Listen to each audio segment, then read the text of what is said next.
and Poppin Gom.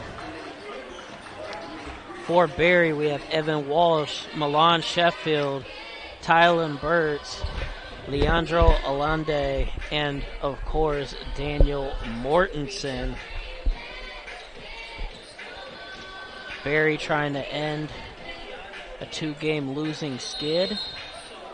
St. Leo trying to extend a 3-game winning streak as we are underway.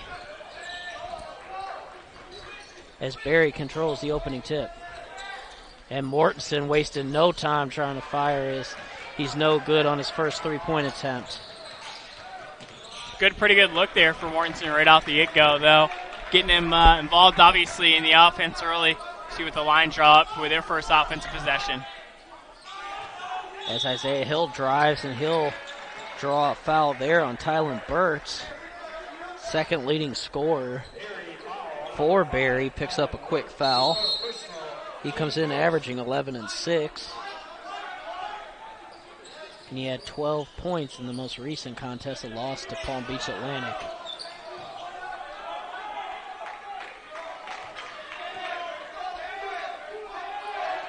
Ten to go on the shot clock here for the Lions. As Hill tried to find Poppin Gom down low, intercepted by Mortensen, and back comes Berry the other way. Shot no good. Rebound to Yalen Reed, and Kyron McClure will slow things up. Both teams still scoreless here to start off, the game. See what the Lions go with their second possession. So they look to Poppin Gom down low. Pop goes to work, and he's called for steps. I didn't think he actually traveled there. It just looked like he stepped through and then came back around. Obviously, it was a good call by the backside official. He may have been screened a little bit from the play. Might have been one of those situations where just because it looked awkward, they blew the whistle, but not really a travel there. But nonetheless, it is a turnover, and Berry has it now as we look for our first points of the game.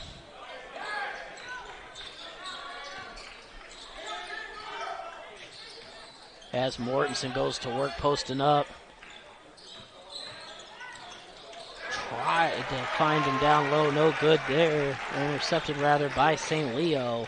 Good job by Kyron McClure reading that pass and getting inside. I'm surprised Mortensen just didn't go to work there. He had McClure on his back deep in the post, and he elected to pass that ball off.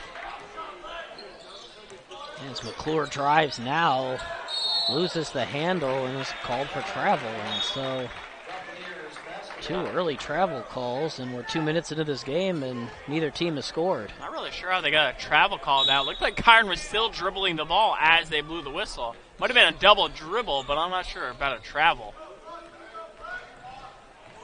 All the fans here in attendance standing until St. Leo scores.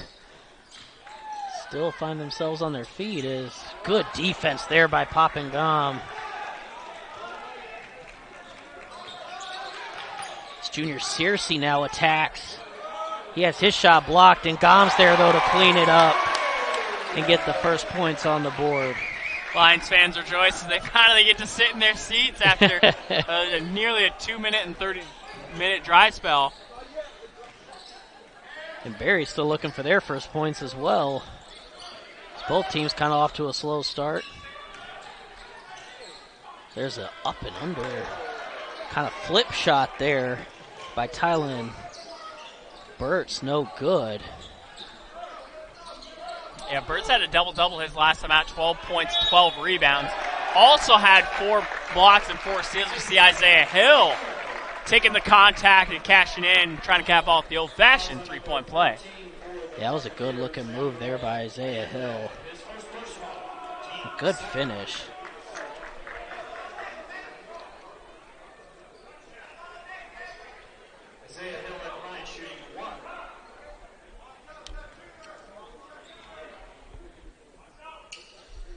And he is pure on the free throw.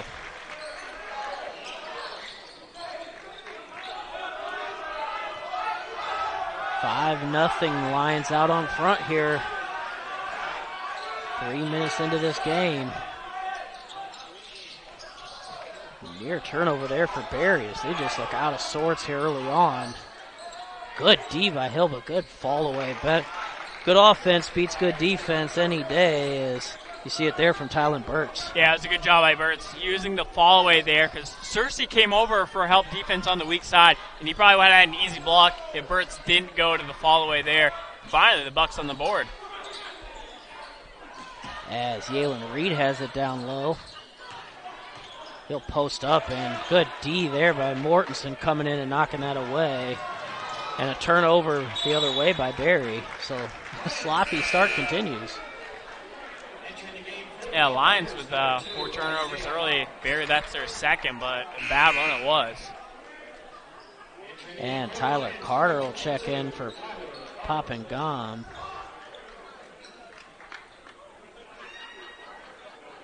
Pop nearly tried to go sit down on the Bears bench. Wonder if he got banged on the head or something. A little woozier after that. So it looks like the Lions are once again without Ty Foreman tonight. What does that mean for the Lions down low as far as their postgame goes? Well, I'm not sure if they're without him. Obviously, he is in street clothes, but obviously Tyler Carter getting in before him. I think Ty Foreman still has a place, in this lineup.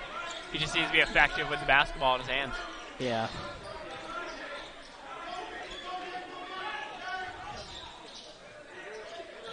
As there's a travel called there going against number 14. That's Leandro Allende. As we have reached our first media timeout, Lions up 5-2. The American dream to me as an immigrant means... Yeah, not exactly. I think the offense, either coaching staff wanted to see executed here early on in this first half. But I think, obviously a high-intensity game.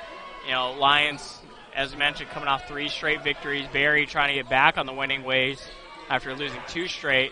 Motions running high, and team's a little frustrated with the basketball. As Kyron McClure there goes to the floater. Nice shot there by Kyron McClure, and he's on the board. Yeah, as we mentioned, in that win streak, 3 20-point games,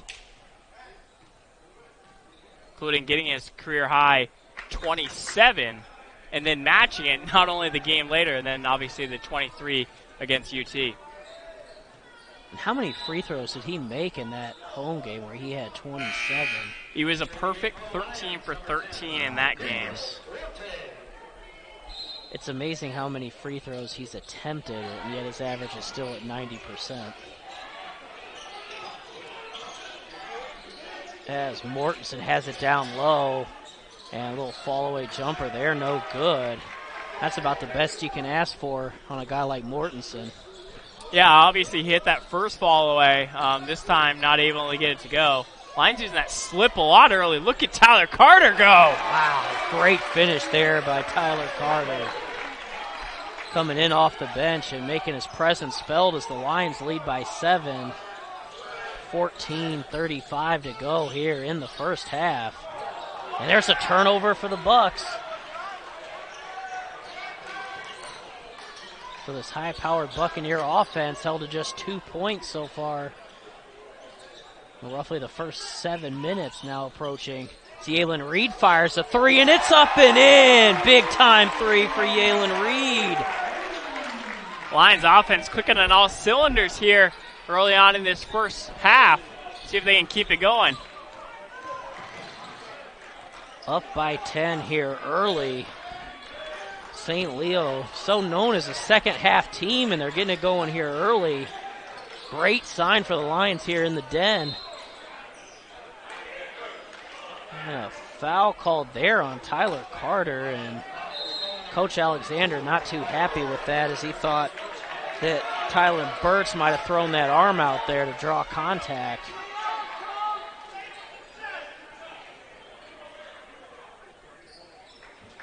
Yeah, we got players walking all over the place.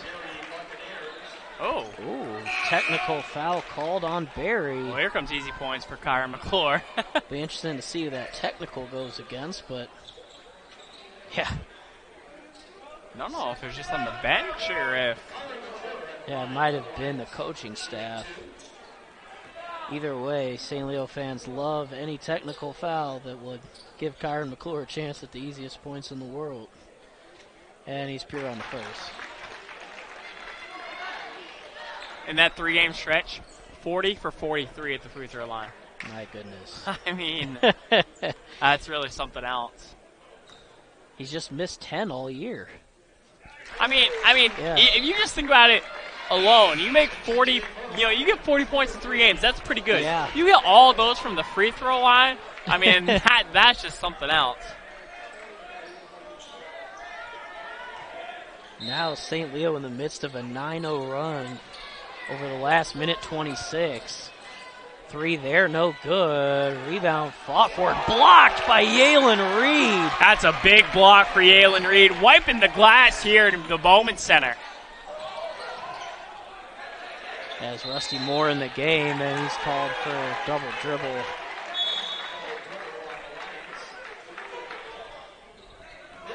That's a big turnover there for St. Leo, obviously killing some of the momentum from the Yalen Reed block inside. 9-0 run, Lions are on before that last turnover in the last minute 40, 100 seconds. And a foul there. It's more asking for a travel, but he definitely got him with the body there. I honestly think if Moore wasn't there, I think Yalen Reed played that perfectly. He was sitting on that left side hip, expecting him to turn back into it. Unfortunately, just Moore was there on the reach in and got called for the foul. Barry just 2 points here, 1 for 8 to start this game. And there's a backcourt violation there.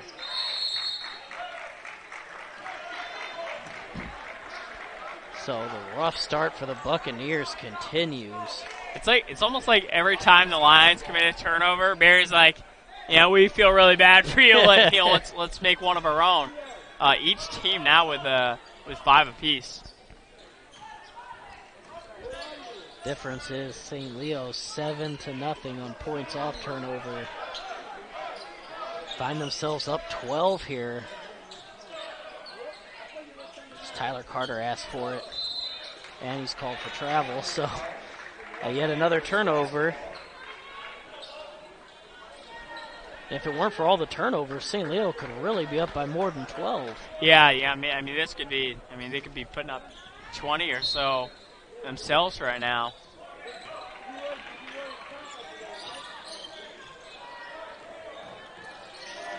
We'll see if Barry has some kind of an answer. So we're just now under 13 minutes here into the first half. As Mortensen has it, and he's called for a travel. So back to back turnovers here. I mean, they just can't get out of their own way. Barry can't on the offensive end as Junior Searcy comes in, and Richard Hamilton stepping in and there with that face mask of Pop McComb.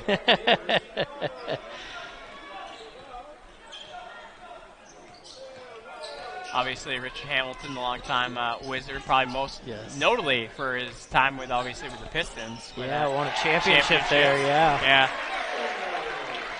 As Rusty Moore gets it to go 16-2, the Lions lead now. All over Barry.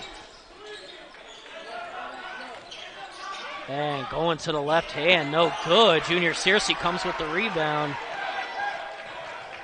And smartly will just kind of back things out and let Rusty Moore set up some offense. Yeah, it's a heads-up play by Junior, realizing he's got no numbers and slowing them down. Their offense has been very efficient. And a turnover there for the Lions. And there's a drive and a much-needed layup for the Barry Buccaneers by way of Isaiah Hobbs, the senior from West Palm Beach. And that stops the 11-0 run the Lions were on. Isaiah Hill also getting set to check in, waiting at the scorer's table for the Lions. And a turnover there again for the Lions. That's 8 now. And they do count the basket, so a little bit of momentum starting to swing toward the Barry side by way of David Moya there. It's almost like both the men's team is watching that women's game, that Yeah. turnover fest game, and they're like, geez, must be contagious now. Half off the old-fashioned three-point play and possibly bring it within single digits. So as you mentioned, you got to think if the Lions don't have 8 turnovers, they have a much bigger margin than just the 10 points. As Pop and Gom decided to shed the mask. As Searcy hands out floor seats and then kicks it out to Isaiah Hill, who knocks down the 3. That's a huge, huge play. Junior Searcy shake and bake and then hitting to Isaiah Hill, knocking down the corner 3, making sure that one's going to make the highlight reel. Definitely Sports Center top 10 worthy. As we got a foul on the floor there going against Yalen Reed.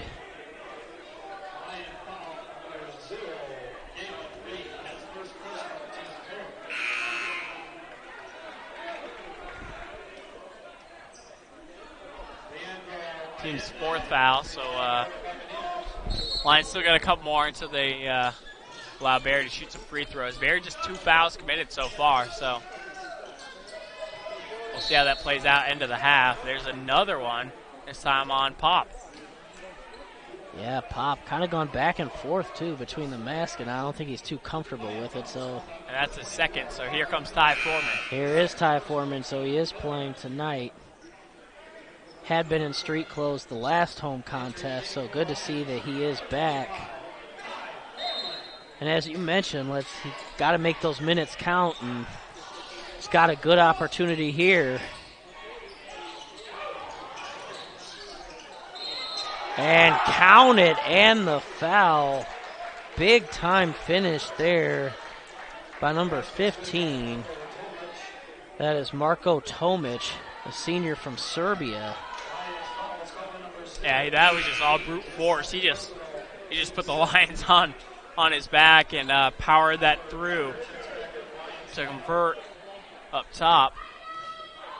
Going back to Ty Foreman, last time out, played 24 minutes coming off the bench at UT. Very efficient, though. 14 points, 4-6 from the field. He went 6-8 from the free throw line, also grabbing 7 rebounds, led the team in reboundings, and didn't commit a single turnover in that game. So he's been really effective in the minutes he's got. He just hasn't been getting, I think, as many minutes as his production, speaks of. And he has started a couple games this year too for the Lions, so kind of been up and down for him as he gets it here down low and he has his shot blocked there. Yeah, Barry showed the zone defense that time. And there's just a terrible pass. Easy money there for Tyler Carter at the steal. And this is a time where you want to try to capitalize on Mortensen being out of the game. Although he's set to check in at the next whistle, which will happen now, is a screen takes away, illegal screen takes away a Junior Searcy 3.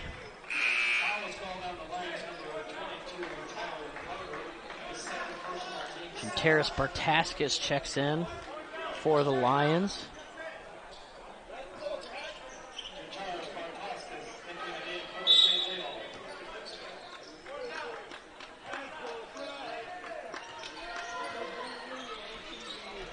(19-9) the score. Lions up by 10. 10-minute mark, and count it, and the foul. And that is the 3rd and 1 opportunity that the Lions have given up, 2 of which have come to David Moya. Yeah, let's see if he can cap off the 3-point play this time. He missed the free throw line this time, but he just draw the contact inside, just kind of flip it up on the glass as soon as he hears the whistle, and he got it to go. Lions have really let the Bucks back into it, now just leading by 7 after the free throw. As Moya caps it off this time.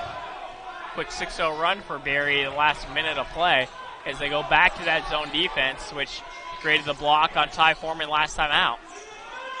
As Bartaskis tries to answer with a 3 and does just that, so Jantaris Bartaskis bringing a spark off the bench. That's a big shot for G. That's exactly what the Lions brought him here to do. Shoot the three-pointer, play good defense. That time he knocked it down from behind the arc. And a foul there goes against Barry. That's number 21, Johannes Dolvin, working against Tyler or actually, rather, Daniel Duarte down low. Yeah, generally when you see the body hit the floor, it's the other guy getting the foul. Yeah. This time it was on Barry, and Lions get a new possession here on offense. Bartaskis thought about the three instead. Now he'll try it and knocks down another one. So back-to-back threes for Jantaris Bartaskis, and just like that, the Lions back up by 13. And this is the player that Vince Alexander was hoping to see early on. He came in 10-point three-pointers, coming into this game, just shooting a little under 30%. But this is the type of player Vince Alexander's been waiting to see, as foul on Isaiah Hill, and crowd not a fan of it. Definitely, though, as you can see, though, St. Leo just stole so much momentum here early on, and based off the kind of second half team they are, you'd love to just see a wire-to-wire type game here for the Lions. As they just haven't had those good first halves, so it's kind of refreshing to see. Yeah, I mean, even in their win versus Florida Tech, it wasn't a great first half. Obviously, they had a really dominant second half, which gave them that 14-point win. As Vince Alexander wants to talk it over, but yeah, Lions doing a good job here early on. 9 for 12 from the field, 4 or 5 from downtown, and then 3 of 3 from the free throw line. So 75, 80, and 100% percentage for the Lions. They've been making the most of their opportunities here on the offensive end. And a foul there going against Barry. And that's a big one, because that's their 5th. Lions have 9 team fouls. So next foul Lions make, Barry will be shooting two free throws for the remaining 8:42, and that's going to be huge for them to potentially get back into it. But Daniel Duarte says no thank you to that. Almost knocked down another 3.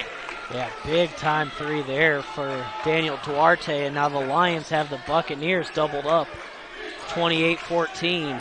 Lions 5 of 6 from downtown. Definitely one of their best shooting performances. As Junior now has a chance to put someone on the highlight reel. Instead, he just finishes strong off the glass. 30-14. Lions all over the Bucks here early. Great hustle there by both Junior Searcy and Isaiah Hill. Diving on the floor, getting that loose ball, and then Junior showing off the strength at the 10. And quieting the crowd momentarily there is Marko Tomic getting free. Tomic, that's his second bucket, 2 of 2 from the field. 5 points, and he's got that one block inside. As Duarte tries another 3 and knocks it down. St. Leo is unconscious from downtown. This is where the Lions are so dangerous. They grab momentum, and they get their shooters in the game, start knocking down threes to go along with the great athletic ability of Isaiah Hill and Junior Searcy. It's going to be tough to stop. And 3 answered right there by Marko Tomic. And that's a big one. They really needed that to try to slow down some momentum, but they need to stop. Duarte with a step-back 3, and he's got another one. My goodness. As the Lions are just clicking right now. And the timeout taken by Barry. We'll step away. It's all Lions early. Every 6 seconds, a Domino's pizza lover's dreams are dashed by one Sally Soul Smasher in the group who wants a salad instead. Eat a pizza once in a while. Getting a couple and ones, slowing down the momentum, quieting the crowd just a little bit. This lead could be a lot bigger for the Lions if it weren't for those couple of plays. Has a floater there, no good, as Isaiah Hill rushes back and Bartaskis steps into a 3 and he knocks it down. My goodness. Great job by Isaiah Hill, putting that pressure, getting the ball to below the free throw line, and then just a simple handoff to G, and he knocking it down from downtown. 6:32 to go in the first half. The Lions lead by 20 and make it 18. Is quick answer there by Wesley Williams, but my goodness, the Lions 8 of 9 from downtown in this first half.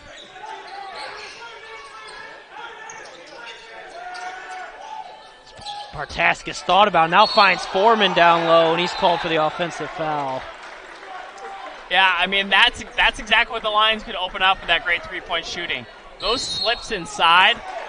Now they switch it to a block. They switch it to a block. I thought he was a little too far down low, obviously changing the block because he was in the restricted area underneath the basket. But that's exactly what great three-point shooting can do. It can allow those slips inside, and that's where Ty Foreman is really going to start to shine. You know, if the Lions continue to shoot the ball efficiently from downtown. Yes, Ty is pure on the first.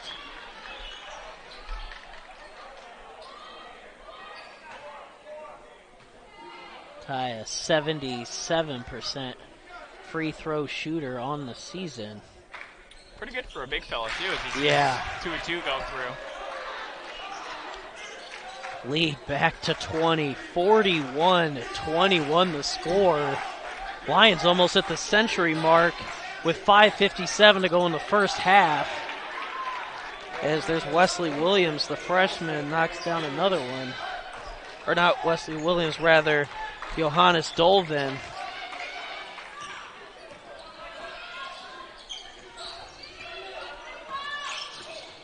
And good job there cutting off Duarte. 10 to go on the shot clock here for the Lions as Junior Searcy attacks, can't get it to go, and the Lions able to steal an extra one. And Searcy nearly got the dunk to go, just a bit short, looking for a foul. Not going to get it called as Mortensen steps into a three, no good. And that's another play there by Dolvin, as he's made the last 6 for the Buccaneers. It was a nice tip out by Ty Foreman to tip that back out and allow the second possession there for the Lions, just unable to cash in, and no one on the weak side rebound from that Mortensen J. And Ty Foreman answers with a little baby hook in the paint. He's just efficient, you know. He's got 4 points, 1 of 2, pair of free throws, 4 points in 6 minutes of that play. And Dolvin denied by Searcy that time. Big block for Junior Searcy, not falling for the ball fake, but then eating it up inside.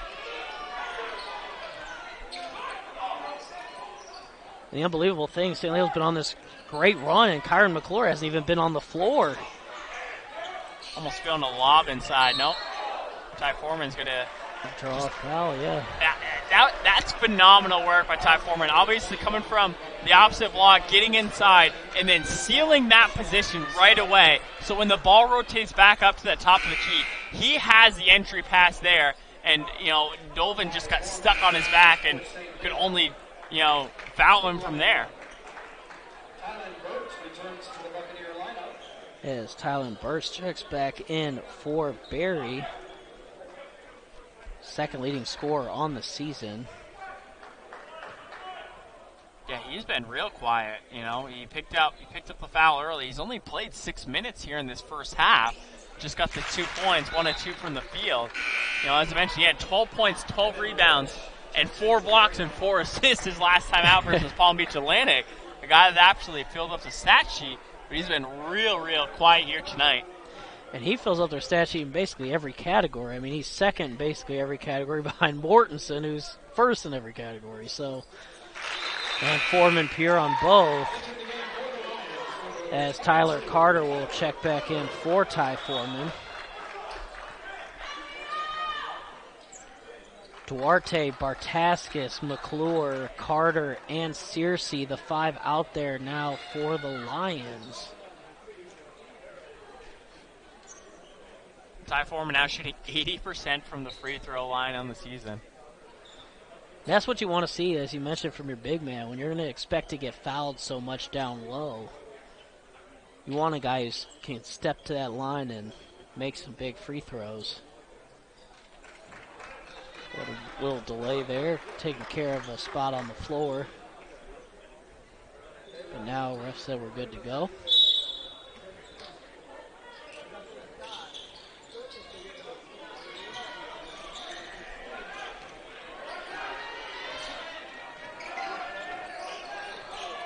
Bears still hasn't been able to take advantage of the Lions' foul trouble. You know, they get one more foul. They're shooting free throws here on out. And right on cue, they get one there from Bartaskis. I mean, they kind of lucked in drawing that foul there. G got a hand out in that passing lane and actually got the deflection, and then obviously just tried to get it with the hustle and ended up committing the foul. That'll send Lars Esp to the line. The sophomore from Norway. D1 transfer from Montana. Coaches talk a lot about, the first 4 minutes and the last 4 minutes, going in and coming out of halves. These last 4 minutes, even though the Lions are up 20, are really, really important. They can essentially try to close out this game right here, right now. Give Barry no life to go back into that locker room. And, don't allow them to go back in that locker room, with a 20-point margin or whatever it may be, with the momentum, with the game plan that, guys, this is what we did. We can still get back into it. You guys have a chance to put this away, here in the first half and really deflate the balloons here at the Barry Buccaneers. As Epps knocks down the first. Because it's almost like when teams get up this big, they kind of get complacent a little bit. They start filtering in other guys. They're a little less aggressive on the offensive end, and it eventually hurts them. St. Leo comes into this game averaging 73 points per game. And for them to put in this kind of output has been quite remarkable.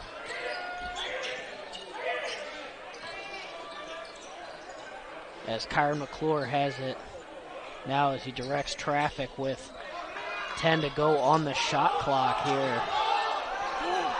And there's a lot of moisture on that floor right next to that free throw line, and Tomic just got the worst of it. And that did not look good as he immediately screamed out in pain. And grabs that knee. It was really interesting because we saw Duarte fall there, and then as he went to get back up, he slipped right away. And I was thinking, hopefully the officials saw that, so next that ball they can get that, cleaned up. But unfortunately, we didn't get to that play before Tomic went down as the trainers, attending to that left leg. Tomic been playing well for Barry here tonight. 8 points, 3 of 3 from the floor.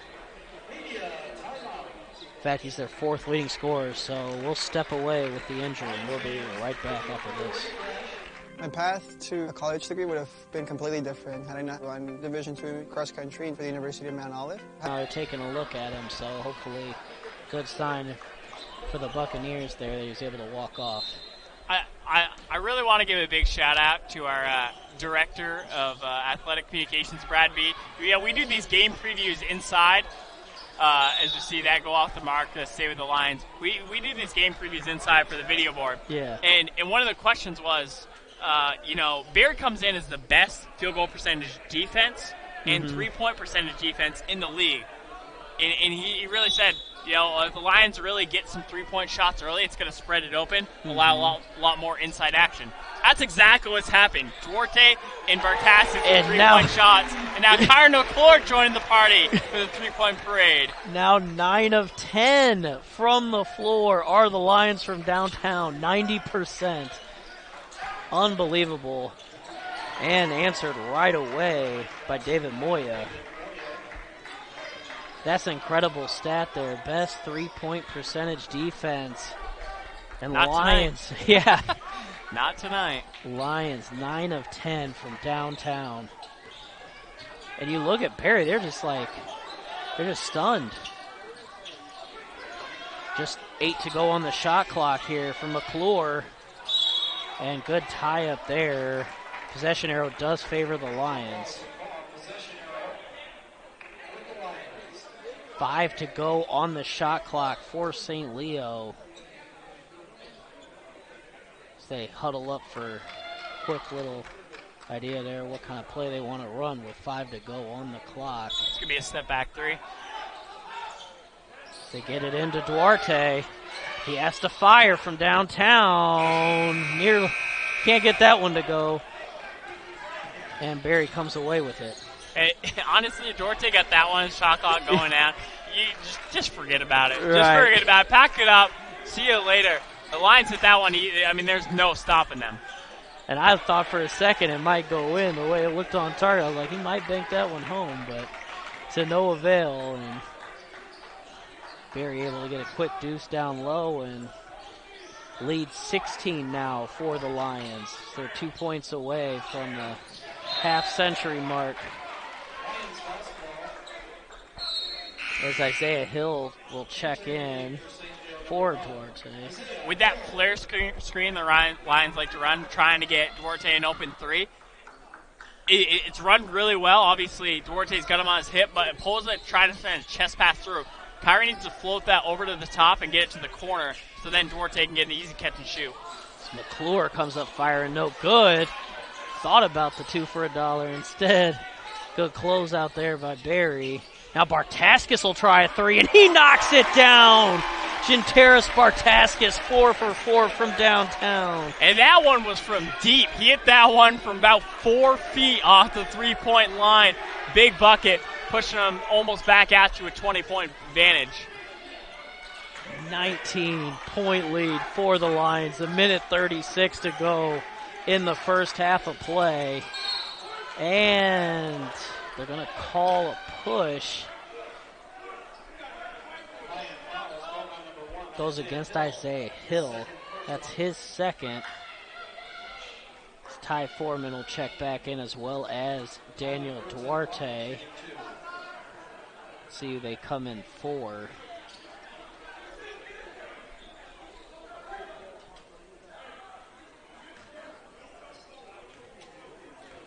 As Tylen Burtz will step to the line. He's pure on the first. As Tyler Carter and Isaiah Hill will check out. Duarte comes back in as well as Ty Foreman. Tylen Burtz now with just 3 points. Make it 4. So second leading scorer for Berry, been held in check. In fact, Mortensen is still scoreless. As Kyron McClure, apparently no foul called. Apparently they say this fell out of bounds there, so tough break for the Lions. Maybe he said he lost his footing. I'm not sure. Yeah, I'm not sure. Like, it was, really a lot of contact for a foul call. But obviously, Vince Alexander is going to say, are you serious? My best ball handler just fell out of bounds. He dribbled out of bounds. Yeah. So there's always that point. But there wasn't a lot of contact there. I think Kyron tried to issue a little bit and force the official's hand, and it just didn't go their way this time.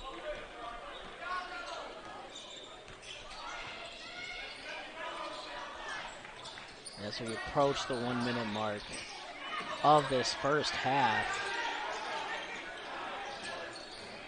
As there's a drive, shot no good, out of bounds to... It's going to be last, Berry. Yep. Ref had a little hesitation there. 12 to go on the shot clock for the Bucks. And layup good there for Evan Walsh. See if the Lions can close out this final 50 seconds to play and grab some momentum back on their side going into the half. Absolutely, as the Bucks have gotten it down to 15 here. Kind of in striking distance a little bit. Near turnover, 8 to go on the shot clock. As Duarte lobs it up for Junior Searcy, who finishes the oop. What a slam there from Junior Searcy on a beautiful setup by Duarte. That was ridiculous. That ball was thrown so high you had to catch it with one hand first and then bring it down with two for the ferocious dunk. And now just 10 seconds to go for the Bucks.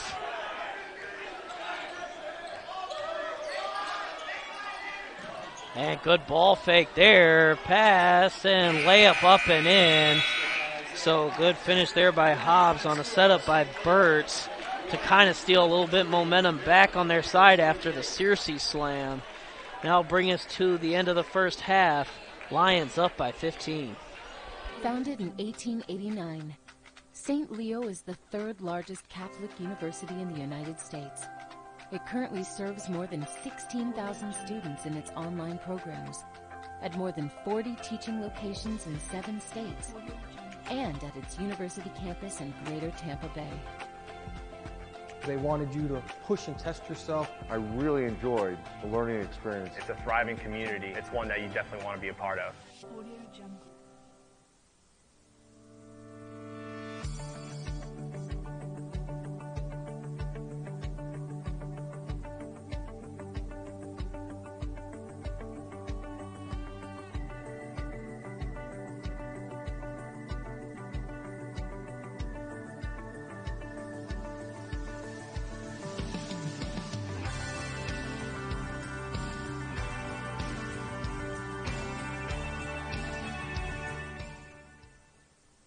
Choosing a university that's right for you. It's the biggest choice you'll ever make in life. At Barry University, we know that. Barry's one of the oldest and largest universities in South Florida, with over 100 bachelor's, master's, and doctoral programs. Our small class sizes on our 122-acre campus provides the ideal learning environment for you and our NCAA championship teams. Remember, you're not just going to a university, you're going a lot farther in life. So choose Barry University and live a Barry life.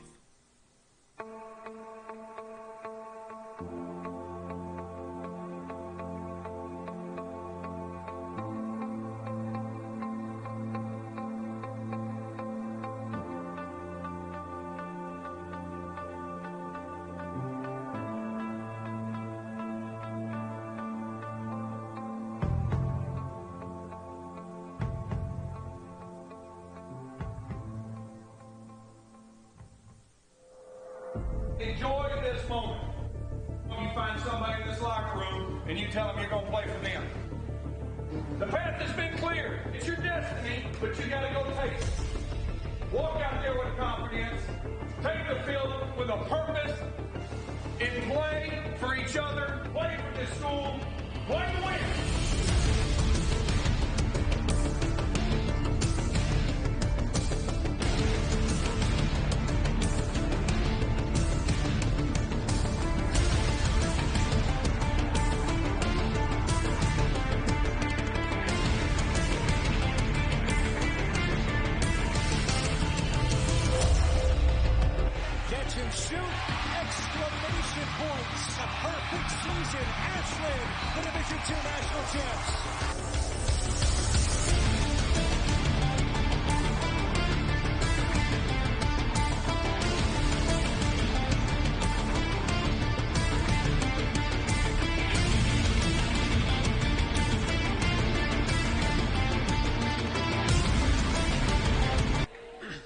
Welcome back to the Marion Bowman Activity Center. At the score at the half, the Lions are up 53-38 against the Barry Buccaneers. Now we're joined by the newest men's soccer coach, Brett Parker.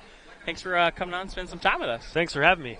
So, for those of you that don't know you, tell me a little bit, where you came from, how you got down here. Yeah, so I've spent the last 8 seasons at Fort Hays State University, another Division II school way over in Kansas. So, we've had a lot of success there at Fort Hays State, coming off of a Final Four appearance just this last fall. So, hoping to bring that same success here to St. Leo. You talk about the successes. What really brought you to St. Leo? What made St. Leo an attractive place to coach for you? Yeah, well, first of all, as a Division II coach, it's a school you know about. I know one of the coaches on staff here, Coach Aaron Kimberger, who's the softball coach who was at Fort Hays State before. So it's been a school that's been on my radar for a long time, and then when it's time to move on and take a new challenge, the Sunshine State Conference is the place to be for men's soccer. So most of the top programs year to year in the country come out of this conference, including this last year's national champion. So it was to be a part of the best and have those challenges week in and week out. That's what really brought me here. What now? Obviously, practices. You talk about them. Like to mix in conditioning with strategy and fundamentals and everything else. What are your practices kind of got to look like? Yeah, well, I mean, initially it's going to be getting to know the players that are here, obviously, and assessing the talent. But long term, that's where we'll do all of our work. I pride myself on having teams that are very prepared. We're going to be a possession-oriented team. We want to be able to dictate games and be an attacking-minded team. We're going to. That's how we're going to train. That's how we're going to play. But above all, it's going to be a team that's organized, that's disciplined, and is exciting to watch. Now, it seems like almost every really great team has a great culture. What kind of culture do you hope to instill, here in this men's soccer program? Yeah, and that's the biggest challenge at the start is to build a winning culture, a winning mentality with the program. They've struggled the last few seasons, but success in NCAA tournaments and conference championships aren't that far away in this program. So, it's just going to be about the players believing and buying in, to the philosophy and to our goals and those are, finding the right leadership that's both here and also, through the recruitment process. But there's a lot of great things at this university and in this athletic department, and so those are attractive things for potential student athletes. So, we're excited to be here and to get that going. Is it August? Is it August yet? I'm feeling excited after this. There is a lot to do. there's a long way to go and to get us ready for that. So it's going to fly by, though. It'll be here before we know it. Yeah. So finally, we always do these little things called the lightning round. We actually used to do them here in the gymnasium, for the coaches. Sure. So I'm going to get you with some real hard-hitting questions. Okay. Here. You ready? I'm ready for it. Yep. So right off the cuff, hot dog or hamburger? I'm going to go hot dog. Action movies or comedies? Definitely comedies. Rock or country? I'll say rock. Okay. I was kind of interested, obviously, Fort Hays. A little more of a country feel. Yeah, and to I'm it. also from Montana originally, so you might think country, but no, I'll go rock. Okay. Batman or Superman? Batman. Bowling or the movies? I'm going to go movies. I'm a terrible bowler. Would you rather wear sneakers or sandals? Sandals. Absolutely, sandals. Okay. See, now we obviously interviewed the other coach, yep. Peter McGahee. Yep. He said sneakers originally, but he said it's an evolving question. Obviously, now being in Florida, that was why I leaned that way. Yep. All right. Carpet or hardwood? Hardwood. Ford or Chevy? Chevy. You really no preference. No there. preference. Yeah, you got stuck. I could tell. Yeah. Skiing or surfing? Surfing. That's why I'm down here. I'm not a surfer myself, but the weather and that. But I did grow up skiing, so I guess I have a little bit of that too. A little bit of both. And the final question: Messi or Ronaldo? Oh, that's the toughest one you could ask, but I'm going to say Ronaldo. It's tough, but I'm going to go Ronaldo. Okay, I knew I liked Peter better than you. No, he said kidding. Messi. Yeah, he Messi's did. a better player, but Ronaldo, I don't know. There's something about his work rate and work ethic. Yeah, they're both phenomenal talents. You can't go it's wrong. A terrible obviously. question. Yeah, it's the worst soccer question you can ask. Well, I appreciate you coming on, to spend some time with us, and we're really excited, obviously, for the fall, and excited for you to be here. Absolutely. Thanks for having me. Appreciate it. Thanks. In NCAA Division II, student athletes leave a lasting impression on their communities. That's because Division II student athletes want to make a difference and truly be part of their surrounding communities. Through community engagement, thousands of student athletes from various backgrounds interact with community members who view them as role models. This interaction leaves a positive and perhaps even life-changing impression on all those involved. In Division II, we rise to the opportunity and make community engagement ours. It's on us, all of us, to make sexual assault unacceptable. Anyone can be the victim. Everyone can be the solution. It's on us to stand up and not stand by. Because when you're a victim of sexual assault, no one should stand alone. It's on us.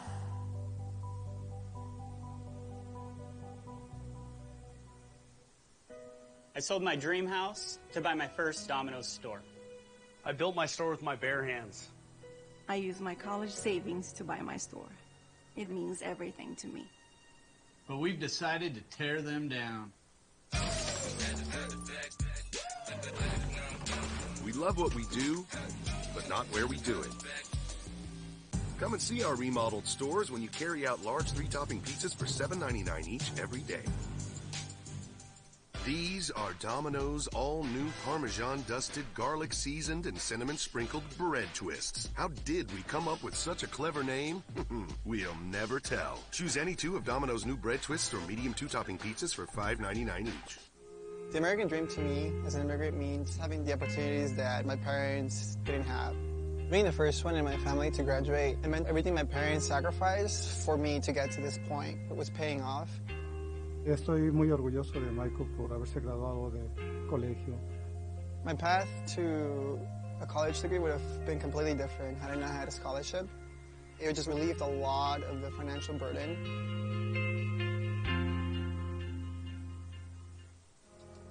I knew that there was an opportunity to have my college paid for if I was good enough to play baseball at that level. That was going to make a big difference in my family. D2 baseball gave me an opportunity to play at a high level and to get an education that's going to be valuable for me throughout the rest of my life.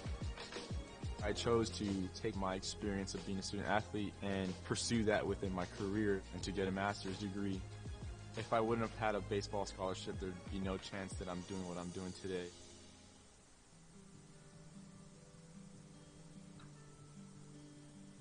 As Division II student athletes, we are committed to being our best. Division II National SAC is proud to partner with the Sports Science Institute to play a role in the cardiac safety and health of student athletes. Although many student athletes with heart conditions live healthy, active lives, up to 10 NCAA student athletes die each year of sudden cardiac death during athletic activities. The facts are that immediate delivery of CPR and AED saves lives, so everyone should be CPR and AED trained. Please join us in this important initiative. Make it yours.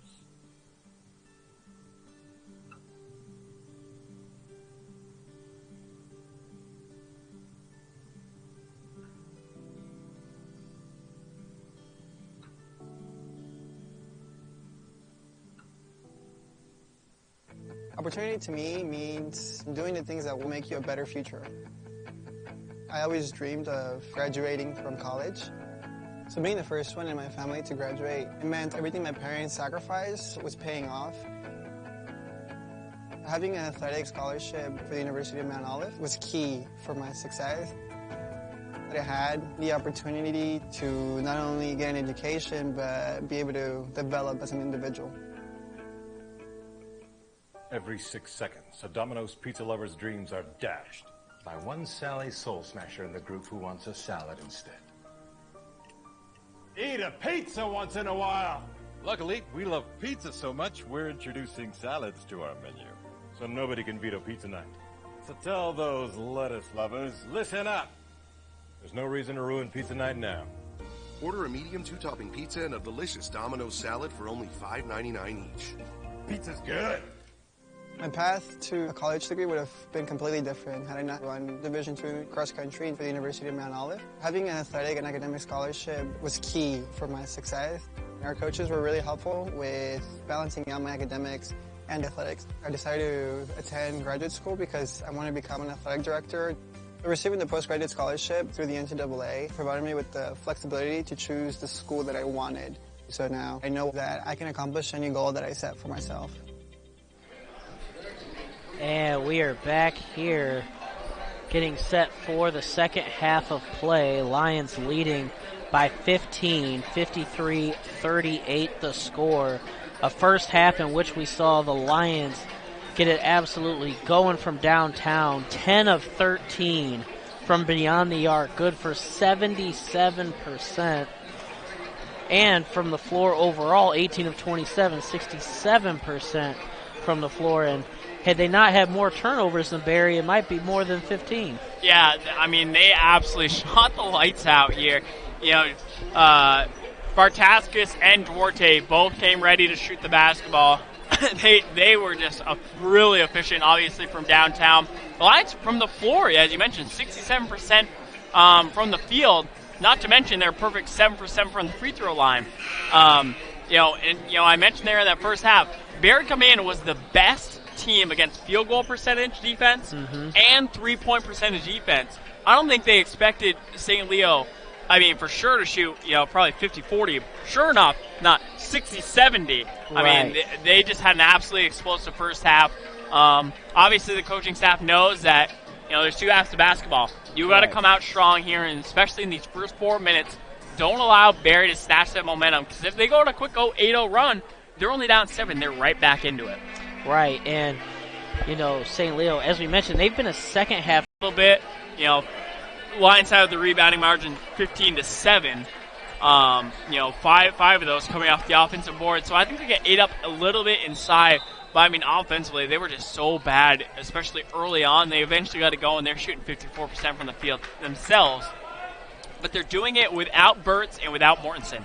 4 points combined for both of them. Mortensen hasn't got a bucket yet. Yeah, Mortensen just 0 for 3, 0 for 2 from downtown. Comes in averaging 15 points per game. So definitely should be an interesting second half as Barry starts with it here. Yeah, the tone will be set here in the first 4 minutes, whether Barry's going to try to fight back into it or the Lions are just going to keep the pedal to the metal and try to finish this game off.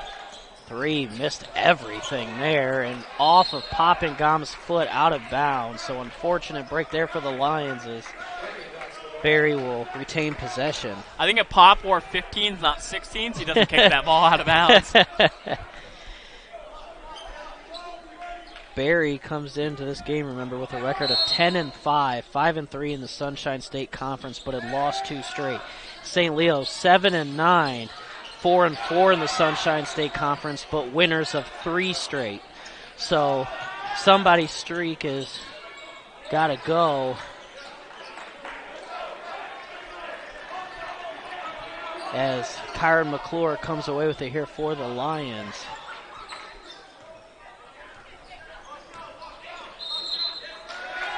And an offensive foul called there. So St. Leo with kind of a sloppy start to this second half. I know we're just barely a minute in, but not the start you wanted. And that's Pop's third, so he's going to sit down right away. Yeah, definitely not the start the Lions were looking for out of the gate. Fortunately, Barry didn't make good on their 2 possessions they had early on. So we'll see what they draw up defensively against this Buccaneers defense. As here's a drive here. Goes to the right hand and a foul called there. Good move by Tylen Burtz, but sometimes that's just, a veteran play right there. I mean, Tylen Burtz, a junior, second on the team in scoring, only has 4 points so far, and he's like, you know what, go to the free throw line, see a couple go in, and maybe you can get into rhythm. Yeah, and that was just good recognition by him. He had Tyler Carter one-on-one. Tyler Carter, obviously a little bit bigger, a little bit lengthier, but Burtz had the speed advantage there, and he just used that. And as soon as he got even, he's leaving. And Tyler Carter, all he could do was commit the foul there. And that's his 3rd foul. So both Pop and TC sitting on the bench with 3 personals. Tough break for the Lions. Got to play through here, though. Find themselves up 14. As Isaiah Hill drives and ball knocked out of bounds. We'll stick with the Lions with 13 to go on the shot clock. Yeah, Lions going to be really aware of that shot clock, though, knowing that they don't have a full possession. See if they get Duarte to pop out here. It looks like Barry's going to be ready for it, though. It's time to go crash.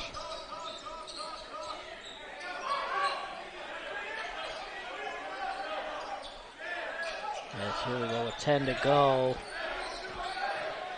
Isaiah Hill fires from deep. No good. And rebound secured there by Burtz. Moya now fires a 3. No good. Rebound to Junior Searcy. And we talked about the shot clock violations the women's team had a couple times. You hear the men's team counting down that clock when it does get to 9. Something I think the women can definitely take a page out of the men's playbook. As Isaiah Hill got a little too deep down low and shoots that off the side of the backboard, so they're going to call it out of bounds. Yeah, that's interesting. The side of the backboard isn't out of bounds, though. I was just thinking of that, and I was like, usually it's behind, but I mean, not a good shot by Zay regardless. You're in a tough spot, but still, I mean, that's the wrong call. And an offensive foul called there. So just like the first half of play, the second half starts off kind of sloppy for both teams. Yeah, another turnover for Barry. That's now their 10th. Walsh picking up, and that's his third turnover by himself. Now it appears as if Barry's going to have some full court pressure. And I honestly think that's a pretty good look for Barry. Allow them to apply the pressure in the backcourt, force the Lions to chew up some of that shot clock. Duarte nearly lost it there. Now he just underhand scoops it. And a foul is called. It's on the floor, though, before the shot. I mean, that was wild. It did count. But for Duarte to lose his balance, catch the pivot foot, just kind of twirl inside and literally finger roll it from his hip would have been absolutely remarkable. Unfortunately, it didn't actually count. Definitely would have been an and one at the next level. Oh, yeah. Jalen Reed no good on that three-point attempt, and here's a drive here, no good. Jalen Reed secures the rebound. Yeah, Walsh just can't get it going there. That's another miss for him. He's got 4 points, but now 2 of 6. As Duarte tries to find Foreman down low, and that's another turnover for the Lions. Good job by Danny getting past the initial defense there. But Ty Foreman wants that ball up top. Just throw a nice little lob, and he's going to bring that one home. Don't give a big man a bounce pass when you're that close inside. So it is Isaiah Hill, Kyron McClure, Jalen Reed, Daniel Duarte, and Ty Foreman, the 5 out there for the Lions. So I believe St. Louis still looking for their first points of the half. And an offensive foul called there going against Isaiah Hobbs, the senior from West Palm Beach, Florida, D1 transfer from Texas.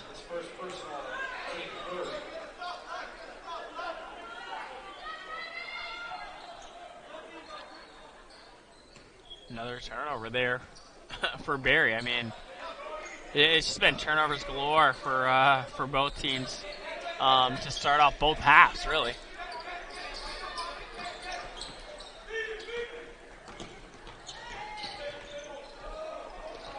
We see if St. Leo can get these first points of the half on this possession. Jalen Reed calls for it and gets it. Now just 10 to go on the shot clock. As Duarte tries a step back. 3, count it! Daniel Duarte, 4 for 5 from downtown now with 12 points.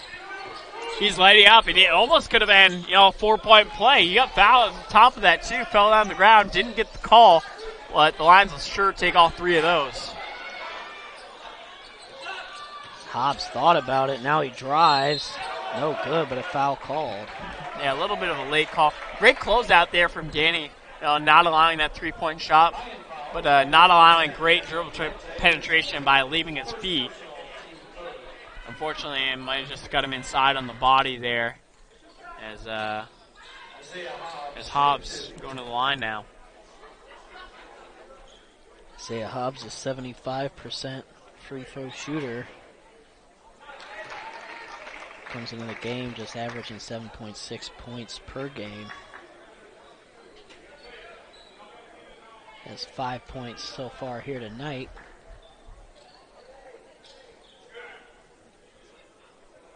So we had another wet spot there that had to be cleaned up.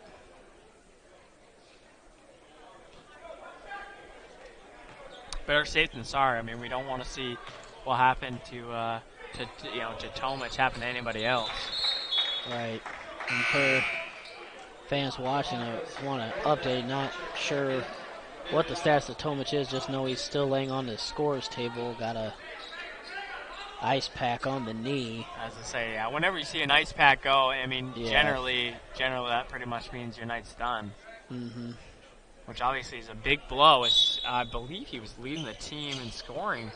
Yeah, at the time of his departure, he definitely was. In fact, he had made like 6 straight points. Yeah, he was a perfect 3 for 3 from the field. Yeah, with his 8 points, now Moya, the leading scorer for the Bucks.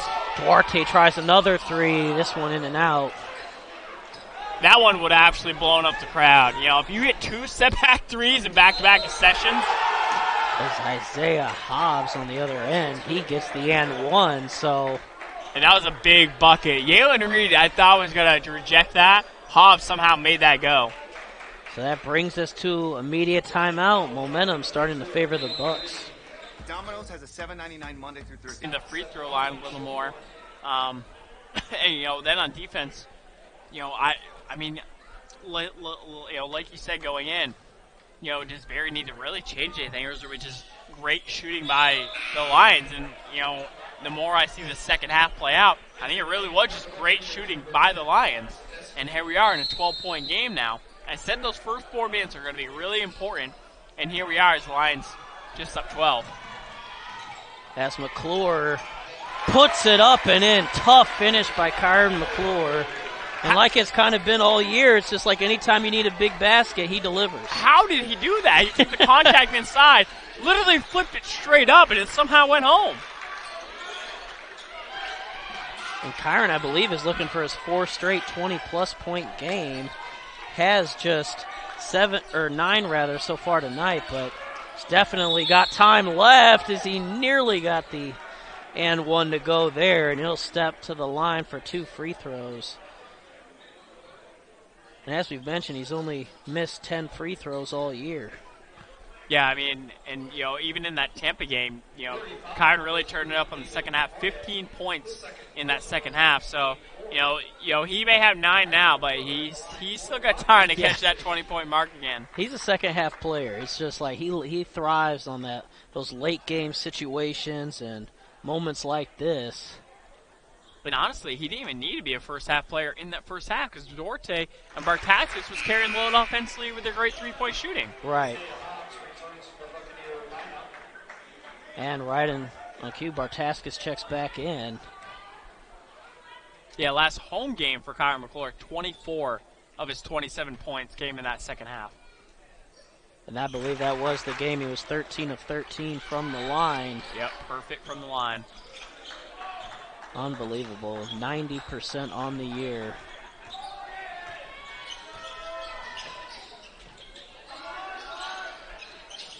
.60-44 the score as Hobbs drives. Kicks out, 3 on the way, no good. Shot denied down low by Jalen Reed, and Isaiah Hill comes away with it, and he looks to push. That's a great block inside by Jalen Reed. Didn't allow any ground, and then sent that out of there. As Bartaskis thought about the 3. Instead kicks back to Hill. 12 to go on the shot clock. Hill with the step back, no good. Ty Foreman fights for the rebound, tries to throw it off of the Barry defender, but to no avail. And back on the other end, my goodness. Lob finish there by Tylen Burks. Yeah, when I saw Isaiah coming through, I thought he was going to hand on it. When he didn't, I thought Burks was going to come down, and land and then go back up. He said, "Oh, I'm going to finish this all in one motion." And this is great leadership here by Kyron McClure. He's showing, we can't buy a basket right now. I'm going to attack the basket, and I'm going to get to the line, and I'm going to get the easy ones. Exactly. That's one thing where he's really come a long way, since last year. He's been much more assertive on the offensive end.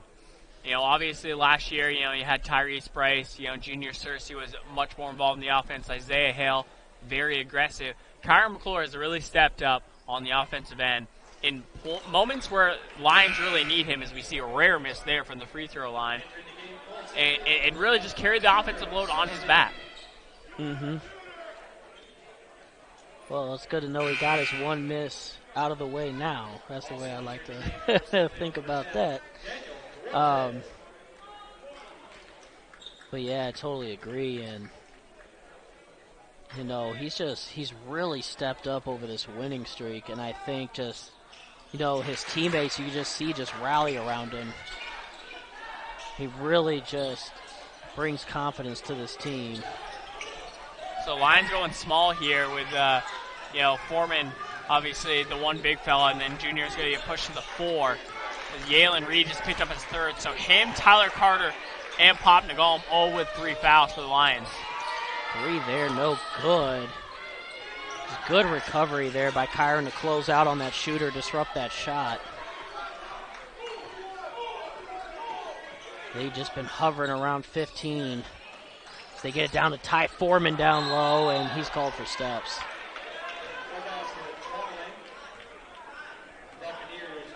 That is the 14th turnover for the Lions. Lions falling asleep there. It's just way too easy on the other end as Johannes Dolvin gets it to go. And Kyron McClure has it stolen there, and Hobbs with the big-time slam. Isaiah Hobbs, the transfer from Texas. And we think had some moisture, moisture on the court, led to another slip and fall. And that's actually kind of a big break for the Lions because obviously the Bucks have all the momentum there. They get back-to-back turnovers, back-to-back easy layups, and then the officials kind of blow it dead. Allow the Lions to catch their breath a little bit. With the delay, the wiping up the sweat. I mean, I do agree with them, calling it right away because, again, you don't want to see what happened to Tomic, earlier in that first half happen to anybody else. I definitely agree. I mean, player safety comes first before momentum shifts and things of that nature. There's an alley-oop to Ty Foreman who gets a slam. Big time alley-oop, Ty Foreman. That's the way you break the press. You get the ball deep, get in behind, Ty Foreman doing the rest. As Hill with a drop-off pass there, loses it. And what do we have here? We got a technical foul called on the coach. On Butch Estes. He was livid that Burt's got hit, I think with an elbow from Ty Foreman. He was not going to stand for it. Yeah, it goes against head coach Butch Estes. And he's still fired up. And they had one called on the bench earlier, so. Wait, what was that? I don't know who it was called on specifically, but Kyron McClure will check in to take these free throws.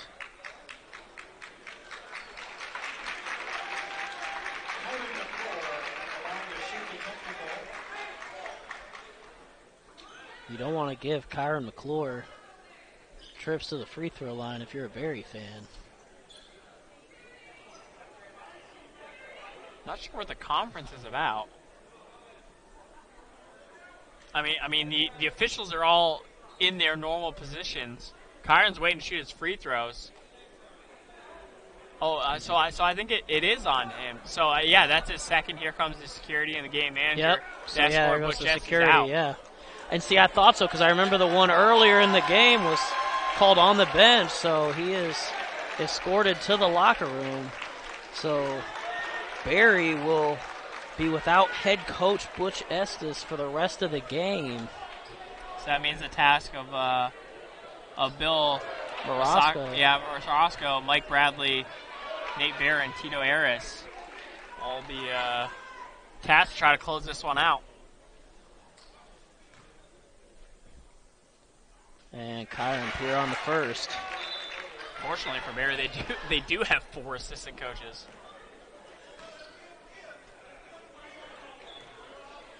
I guess he had already shot the other there, so. Yeah, he missed the first one. Yep. So 2 misses for Kyron McClure. Must be coming down with the flu or something. Right.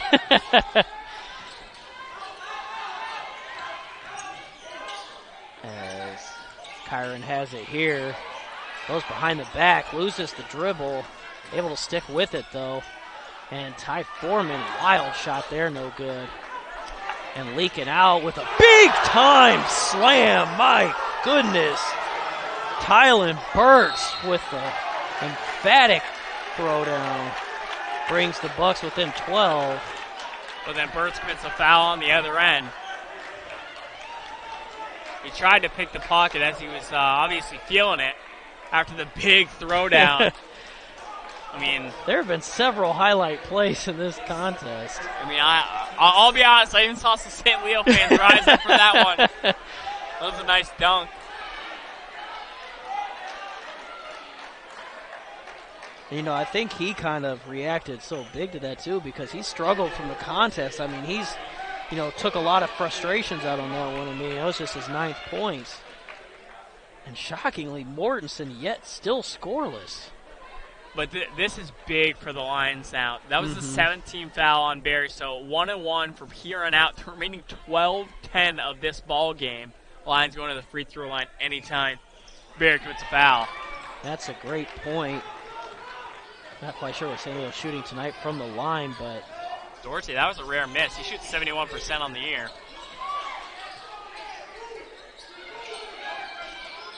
And thrown away there by Mortensen. And good play there by Duarte, just dropping that off to Kyron McClure, letting them work some clock and set up some offense. Yeah, exactly. Slow it down. There's no need to push, you know, after you get a great steal. Slow it down, get your offense back in gear, and, you know, get a bucket offensively. Kyron has it here with just 8 to go on the shot clock.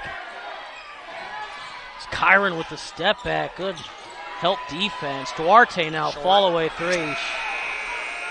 No good. And Isaiah Hill looking to go coast to coast, and they call Kyron with a blocking foul. So back and forth we go.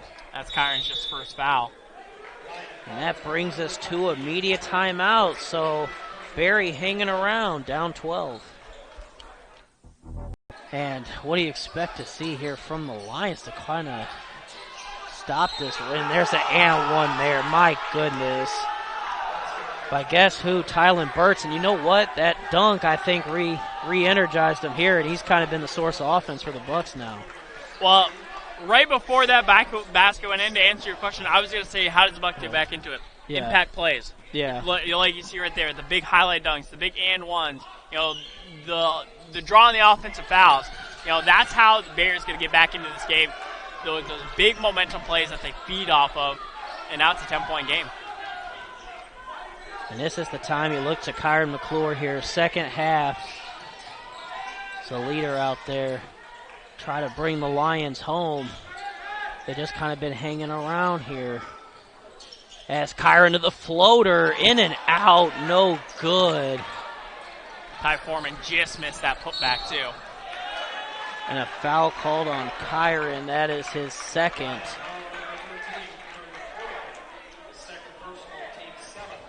That is the 7th team foul on the Lions. And it's going to be big for Barry. If they can get this within single digits, just seeing that, you know, when you still got half of the half to go, over 10 minutes. And Isaiah Hobbs could not get that free throw to go. So St. Leo still holding on here, up by 10. Foreman goes to work down low, way too wild. Fouls his shot, has it blocked, out of bounds. Will stick with St. Leo as Yalen Reed gets set to check back in. He will come in for Ty Foreman.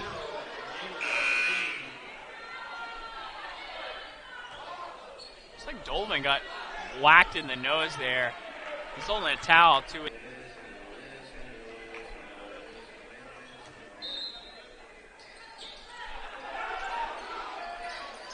He's got to get it in, and they do, just barely to Daniel Duarte. 7 to go on the shot clock here for Isaiah Hill. As Junior Searcy tries the 3, has his shot blocked. Good run out by Barry, but good recovery there by St. Leo. And we got a turnover, yes, it will go to the Lions. That was a great pass inside. I just don't know if Burks is ready for it, to be honest. Yeah. It was a great little slip pass, get it inside. And he just couldn't handle it. So lead will stay at 10 here for the Lions. They try to grow on that as we see full court press. Looks like man-to-man.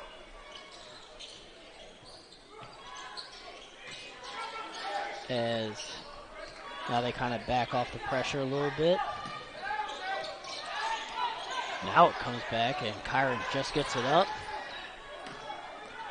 So we are officially halfway through the second half of play. And that was very close to a 10-second violation. But just like in football, when the play clock goes down, the referee has to look at the clock and then look back at the snap. You know, they just didn't see it. It's good find there for Kyron McClure, dropping it off to Junior Searcy for the slam. Isaiah Hobbs, nice Euro step, sticks with it, can't get it to go, and Yalen Reed skies for the rebound. I don't know why he just attacked that second ball so hard. Like it almost looked like he felt like he had an arm on his shoulder or something, the way he kind of hoisted that up and just kind of threw it off the backboard.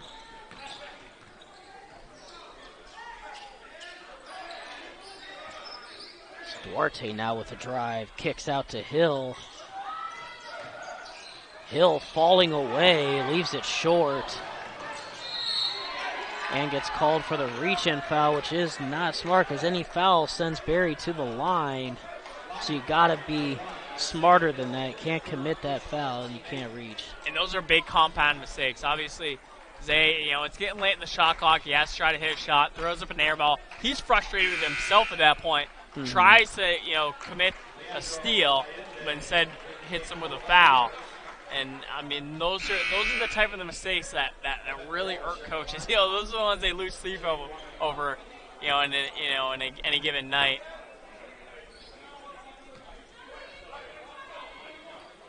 Evan Walsh will step to the line. And no good on the front end of that 1-and-1.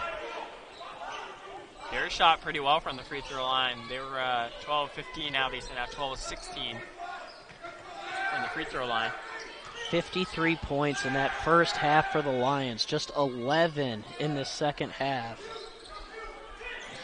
As Yalen Reed goes glass and puts it up and in. Big basket there for the Lions. 3 on the way, no good. Rebound might have been off of Walsh, and instead they call a foul away from the ball. Goes against Yalen Reed. So Walsh will step back to the line. Evan Walsh.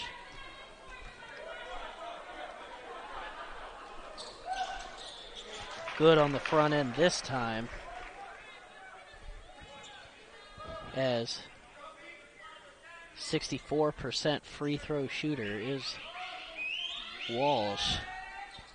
And he's pure on the second. So lead back down to 12 as Tyler Carter will check back in, replacing Yalen Reed.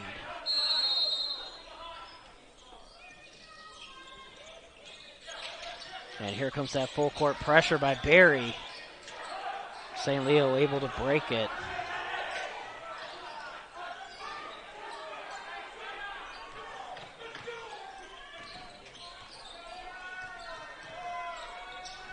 Working late into the shot clock again. And Tyler Carter losing control. Tried to throw it off of Ertz, but to no avail. 3 on the way, no good. Rebound by Bartaskas, and he's fouled by number 14, Leandro Allende. And that brings us to a media timeout. So Bucks hanging around, down 12. The campus has really grown tremendously. Everywhere you look, there's always people putting in new things. The design they crafted for the buildings is tremendous. After graduation, stepping foot on campus is... As Bartaskas goes to the line here for the front end of the 1-and-1. And he is pure.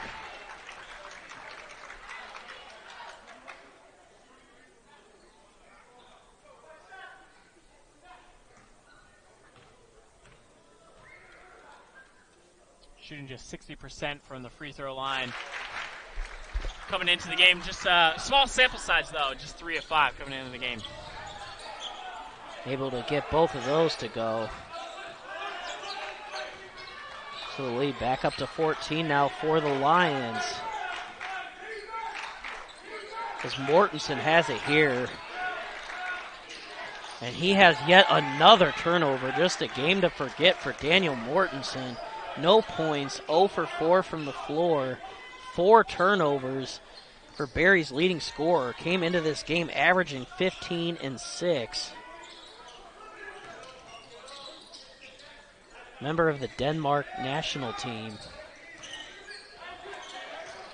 Yeah, it's not like the Lions are even doing really anything crazy on defense to stop him. He's just, he just can't get his offensive game going. Yeah, I mean, sometimes you just have those off nights, and tonight's just one of those nights for Mortensen. Lions have done a good job responding, putting it back up to 14. Barry did get as low as 12, but they've been on draft themselves. No field goals in the last 4 minutes. The Lions nearly had another steal there with Isaiah Hill jumping the passing lane. So interesting call there as Burtz will take a quick breather.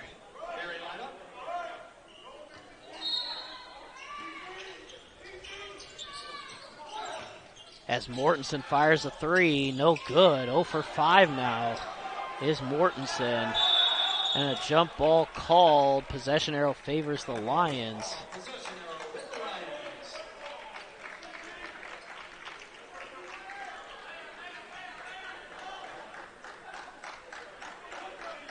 And some more mop duty tonight as they've been busy. Yeah, players just going all out in tonight's game, just really laying their bodies out there on the floor, trying to hustle for every ball, and it's provided for a lot of breaks in the play. So media timeout, Lions up 14. Ladies and gentlemen, label me. You know you want to. Don't be shy. You do, but half. Barry really hasn't been able to get past that 10, 12-point mark. And they're running out of time with 6:40 to go here. Yeah, Lions doing a great job holding them off. Barry kind of let golden opportunity slip through. They did have, Lions have 17 fouls from the get-go. Now they have 9. But that was back in the 12-minute mark. Yeah. Lions have been much more disciplined on defense, not reaching as much. We saw the bad one by Isaiah Hill after the air ball. But really, besides that, Barry has not attacked, like they did with Tylen Burtz, as he's actually set to come right back into the game. Actually, that's Isaiah Hobbs. But, besides that, Barry just has not done a great job getting to the free throw line. I think as much as they should. 19 free throws, kind of a lot in one game. Mm-hmm. And they're making the most of them, 14 for 19.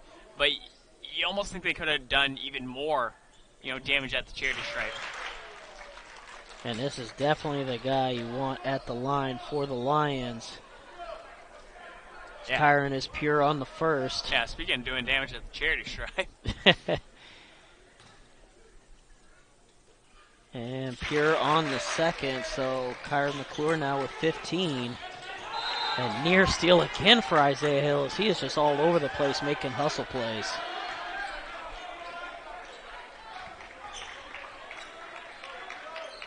Junior Searcy, Janteris Bartaskas, Kyron McClure, Isaiah Hill, and Ty Foreman, the 5 out there for the Lions.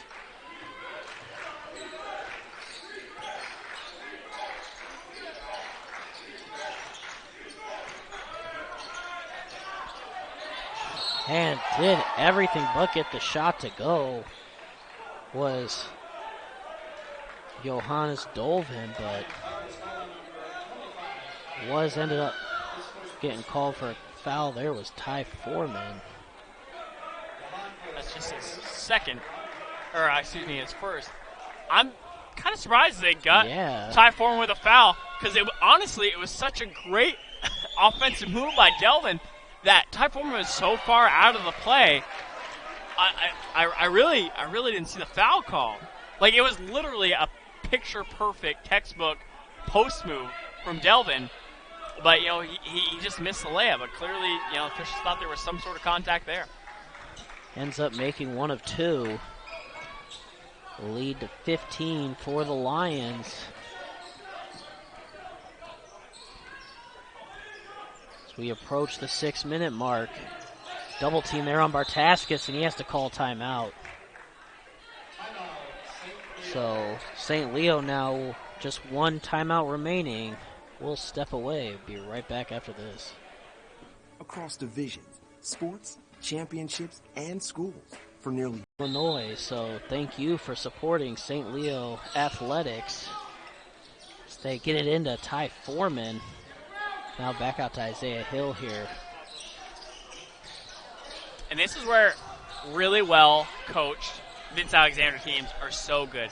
When they have a lead and they can be efficient late with offensive possession, they are just so good at draining that shot clock and either getting a great looking shot and cashing in or doing what they did just there, an offensive rebound. And that was a great setup there by McClure. Foreman couldn't quite get it to go. And a carry called on Isaiah Hobbs. So the former Texas Longhorn turns it over.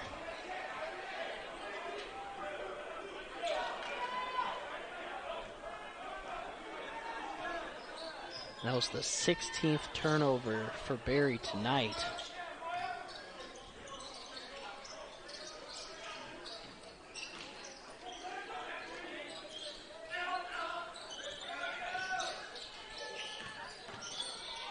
Isaiah Hill pulls up, no good. Rebound comes away to Mortensen. Near travel there, not called. Mortensen begging for it down low, and they get it to him. Falls away, shot no good, and Mortensen still not on the board. And Mortensen honestly almost could have got called for an offensive foul as he used that off arm to kind of hook Bartaskis to get around him.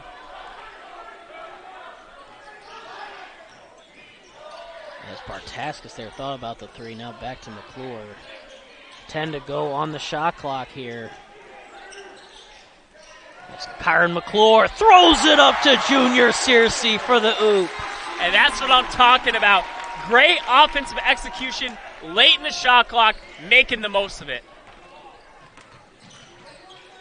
Euro step there, nice finish, count it, and the foul. Good move by Evan Walsh. Yeah, impact play there, made by Barry. And just now they go back to number 5, Tylen Burt. So kind of surprising they kept him out as long as he did. Wasn't really in foul trouble, and he kind of had some momentum going for Barry, but yeah, he really did create a lot of good, kind of splash plays for Barry. As Mortensen sits on the bench. But yeah, they, I don't know, hit 11 points, really getting it going, and they just took him out. And had Bartaskis there. Got to get it over now.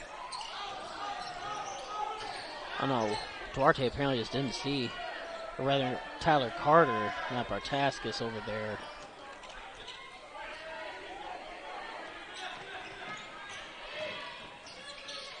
Just 5 to go on the shot clock, and bailed out there by a foul on Isaiah Hobbs. That'll send Isaiah Hill to the line. So now what you want to see if you're a Barry fan, as that is a media timeout, so Isaiah Hill will be shooting at the line when we get back. We have so much to celebrate in Division II, but we're especially proud of our commitment to make a win. Shot clock, high screen and roll late. Kyron either has the option to, continue, drive all the way, a step back, use that pick and roll guy, or as we saw on the last big highlight reel of the night, throw a lob to Junior Searcy. Mm-hmm. So really, it's an open book, and it's almost like the read option in the NFL, where Kyron McClure is the quarterback. He can either hand it off to the running back, or he can take it himself. Same exact scenario that the Lions like to run in games. Great move there by Isaiah Hobbs. My goodness. He's having a game too, just 13 points, but he's had one heck of a second half, making nifty moves like that, getting to the paint, drawing contact, and going to the line. Yeah, Hobbs has 9 points here in the second half to go along with 6 rebounds. And a nasty throwdown earlier as well. Yeah, I've never seen our student section react as big to a throwdown for the opposing team in the past 3 years. And he's pure on that one, so he's able to finish off the and one. Lead 11 for the Lions, and Kyron McClure trapped here, and he's forced to use the last timeout for St. Leo, so they are out of timeouts for the final 3:36 of this contest. It is just a 30, so we'll keep it here, but nope, correction, now it's a full timeout, so we will step away. We'll be right back after this. From court to court and lane. In this game, never trailed. Led by as many as 21. Find themselves up just 11, 3:33 to go, and you can tell Barry turning up the pressure defensively. And a travel called, and they can do that. They know now they can trap, and St. Leo with no timeouts left can, they have to, either turn it over or get it out their hands. Yeah, exactly. And Barry's been real efficient and real quick on the offensive end. They're on a 6-0 run last 40 seconds. So, the Bucks down 11, obviously time, ticking against them. But, there still is enough time in this game. There's a good finish there by Tylen Burtz. And now the lead just single digits at 9. Tyler Carter picks up his dribble in the backcourt. Not something you want to do, but bailed out with a foul call. And a positive for St. Leo is St. Leo is in the bonus. And actually, it might be in a double bonus now. It's Tyler Carter, an 80% free throw shooter. And he's got a good sample size to him, too. 29 of 36 coming into the game. First free throw trip tonight. Actually, they are in the double bonus, so it will be 2 free throws, although he made the first, so it would have been 2 anyway. But yeah, and that last foul, Isaiah Hill got a near full from head coach Vince Alexander. I think because Isaiah kind of faded away from that ball, and Isaiah Hill, obviously one of the good ball handlers on this team, I think he's saying, you got to go get that basketball. Out of the 5 players on the floor, you don't want Tyler Carter bringing up the rock. Foul goes against Tyler Carter there. And that's his 4th. Yep, 4th foul.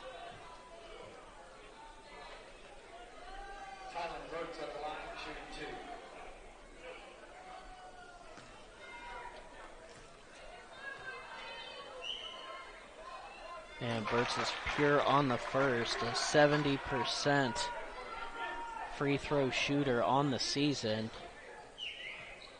4 of 6 tonight, making it 5 of 7. So lead back down to 9. Barry turns up that pressure defensively. And Hill throws it away there. As count it, and the foul, big time, and 1 finish for Isaiah Hobbs.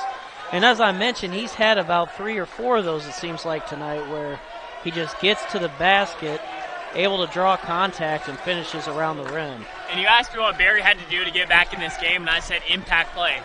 This is another one. A turnover leads into an and 1. It's a 7-point ball game with a chance to be a 6. Kind of been flipped. The script's kind of been flipped on the season in a way, because St. Leo got out to that huge lead in the first half, and now they're kind of struggling here in the second half. It's usually been the opposite story for them all year. More of a second half team. Let's see if they can hold on here. 2:30 to go. Up just 2 possessions now. 6-point lead.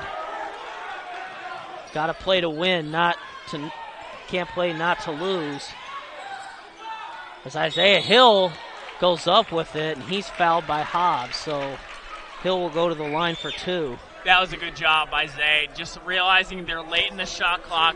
There's not going to be a lot of other options. Just kind of force the issue, use your body contact, and try to draw 2 shots. Exactly what he did there. Chances were he probably wasn't going to make that shot, but at least draw the contact and allow the officials to potentially blow the whistle.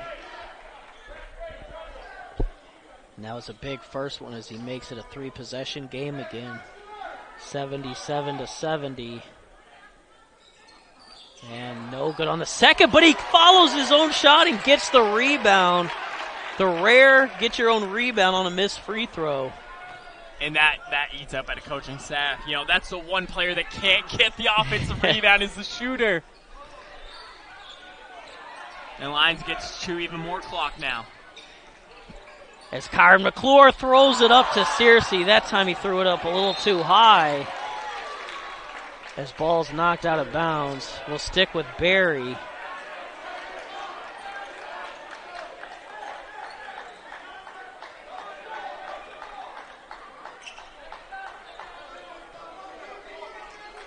A rare time you see an alley-oop thrown too high for Junior. Yeah, I mean, it's absolutely amazing. It's like, has Vince Carter ever got overthrown on an alley-oop? Right. Same exact sequence. And once again, Isaiah Hobbs just doing work, able to draw contact, and he'll go to the line. Isaiah Hobbs now with 17 points, 6 of 9 from the floor, 5 of 6 from the free throw line. Also has 8 rebounds, 3 assists. Great game for Hobbs. And that is Isaiah Hill's fourth, and he's getting another earful from head coach Vince Alexander because honestly, great block on one end, but if he boxes out, they don't even have that opportunity. He allowed Hobbs to go right by him, and then Isaiah was playing catch up. I think it was a pretty good block up top, but still, Vince Alexander saying, don't even put yourself in that situation. You box out. Mm-hmm. We're securing that rebound. You actually use it or go off it. And then lob with the back door with either a Duarte or a Searcy. As here we go. 1:30 remaining. Lions up 6. Trying to close out a game that would be their 4th straight victory. And an offensive foul called on Kyron McClure. And I don't know about that one. Especially because the signal was he used his off arm to create space. I really just don't see that. Obviously Kyron goes to the floor, so there was contact there. But I mean, what kind of advantage did Kyron create there? Right. That's kind of the go-to for a referee when there's body contact. Is there an advantage or a disadvantage from either side? Brad finally getting into it here. As they kind of see momentum switching to Barry, and they're trying to flip it is. Oh, they just tossed the fan.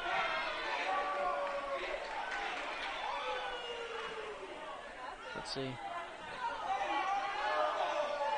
It's the ref ejecting a fan who was not too happy with maybe a comment made in his direction. I wonder if they even got the right fan because he kind of looked back and said, I don't know if that was me. Now I don't know if he was playing it off either, He doesn't want to miss a great game. That's our second ejection of the night. An offensive foul called on Barry. So and here's the conference, though. Again, the player falls over is the one that gets a foul call. And so they are going to call. Yep. Offensive. Looks like it's going against Mortensen. This is his first foul. He's still scoreless. I mean, scoreless. I mean, we'd have to go back and look up his stats. I don't know how many scoreless games he's had in his career, but I can't imagine it being many.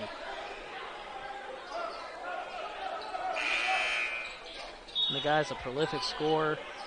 As we mentioned, he plays on the Denmark national team. Played there for him in the summer of 2015. I mean, Allende coming in to add a little more defensive pressure for Barry too, as Hobbs checks out briefly.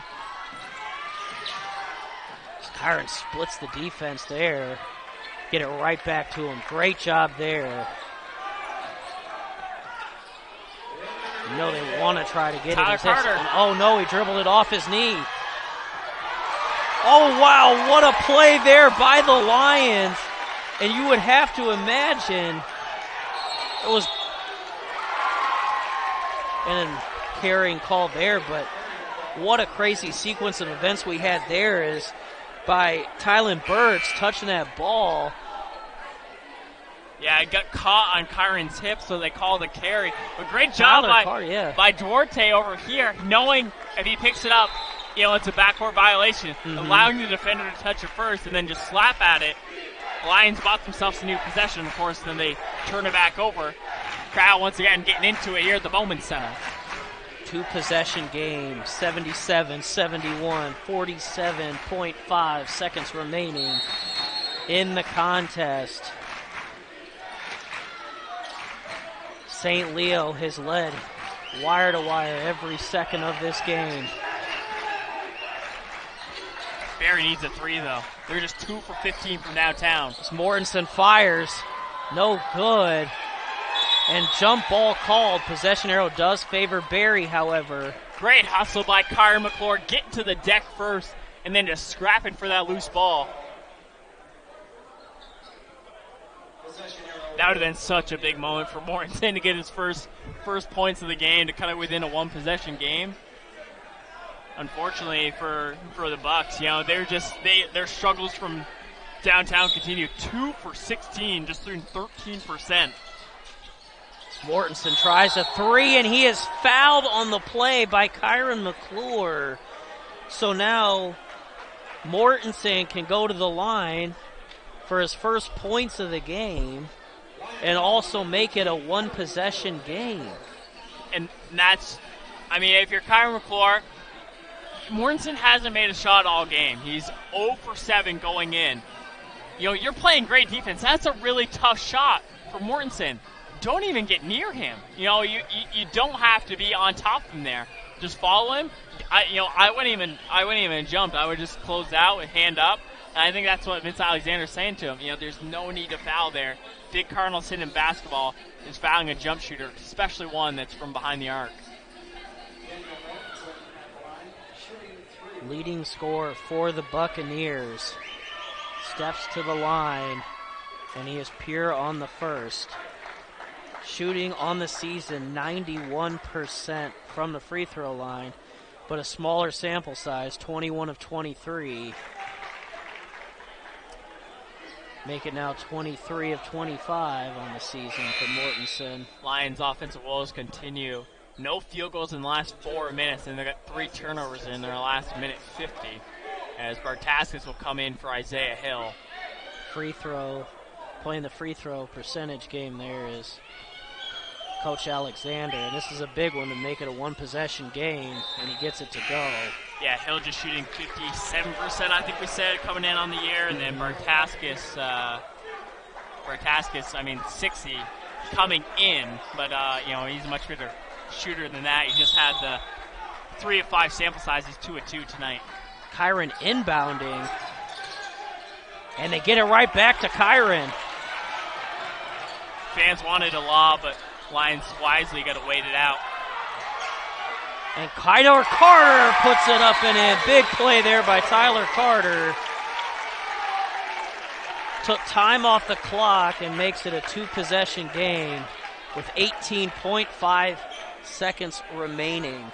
Yeah, it's one of those plays where it's like, do you wait it out? Do you rely on your free throw shooters? Or when you're that close, do you just take advantage? Take advantage of the opportunity when you're that close. And he did right there, laying it up and in. So just a 30-second timeout, 18.5. They can't advance it. That line showing some pressure. I love that. They're able to get it up here. Drop off, and Hobbs puts it up and in. So they do get the quick 2. 5 seconds go off the clock. 1 possession game. But again, Lions make 1 free throw. It goes back to a 2-possession game. And there's the foul on Mortensen. He's a little upset with himself, but at the same time, you got to take the foul right away. So many teams try to waste time with the trapping when it's this late in the clock, and it just kills them. Foul, try to get back into it, and get down and back on the offensive end and hit a quick 3. And again, Tyler Carter, phenomenal free throw shooter. What was he coming into the 80%? Yeah, 80%. He was, and he is pure on the first, and that's a big one. It makes it a 2-possession game with 12.8 remaining. Carter, 3 of 3 from the free throw line, too. And next trip down, Barry has to take a 3 with time. And Carter no good on the second. But he made the big one. 2-possession game. As Hobbs will go for the 2, and he's fouled by Daniel Duarte. And they're lucky he didn't complete that and one, which he's done essentially all night. As, he has now, won't have his numbers up, but. Yeah, they don't even. I'm in this game as of right now. But last I saw, I believe he had like 17. And. Yeah, actually has 20 now, so he'll go to the line for 21 and 22. So we'll see here. He came into tonight averaging just 7.5 points per game, the transfer from Texas, and great performance so far tonight with 20 points.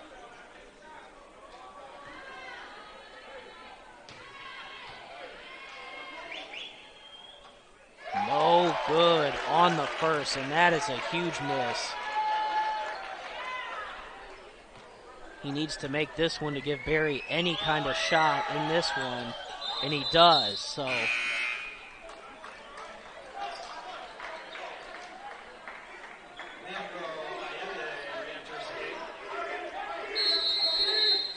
Gotta try to get this in, you'd think, to Kyron McClure.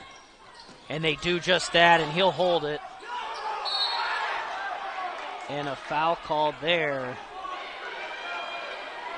Barry arguing for a jump ball. The possession would have stuck with the Lions anyway, so. Well, I think they're also upset they didn't blow the whistle right away. Generally, when it's a necessary foul situation, as soon as there's contact, refs blow the whistle. A